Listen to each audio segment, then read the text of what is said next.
everyone. It's time for Week 11 waiver wire pickups. Okay, there's several running backs that we need to be looking at this week.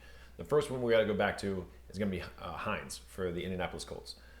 I still think Taylor could still push in there. I don't know what's going on with him. I thought he was going to be an absolute fantasy stud. But Hines for the Indianapolis Colts has such a great schedule. That's why I loved Jonathan Taylor so much. So if you guys can, he's going to be pick him up. He's going to be on the top of my list this week. The next running back I'm going to say is Salon Ahmed. Hopefully I'm pronouncing his name right.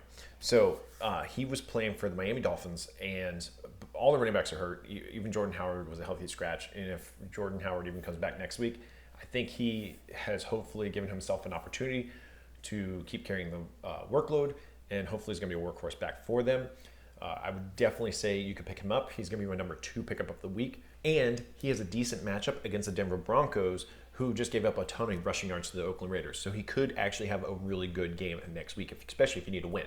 Actually, I'm really upset about this next one because Damian Harris was the guy that I was holding on to, and I dropped him to pick up Dylan for the Green Bay Packers. I should never let him go because then he got picked up right away. I'm so mad about that because he's looking so good right now. He just had his second 100-yard game.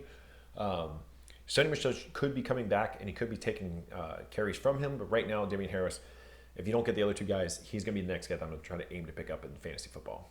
After that, you have Kalen Ballage. Now, I know we talked about this last week or 2 weeks ago.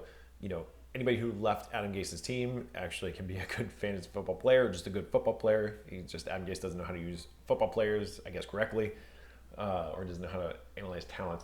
But basically, he is going to be the starter for the LA Chargers. I want to say San Diego still. The LA Chargers, he did decent. I think he got 68 yards on around 18 to 20 carries, but he's going to be getting the workload. With Jackson out, the entire Chargers backfield's out, so that's the reason to pick him up. He's going to be the 4th guy on my list to pick up if you guys are hurting for running backs. Defense, I'm going to look at this week. Everyone's kind of picking the Chargers. They really have been that great of a defensive team, so I'm really a little hesitant to play them. In fact, I think this is the one game where a New York team could actually shine against the defense because the Chargers really are not that good right now with their defense. But I will say the Cleveland Browns, okay, they're facing Philadelphia, who is still really not that good of a team. They're leading the NFC East, which has 10 total wins as a division in 10 weeks, which is really sad.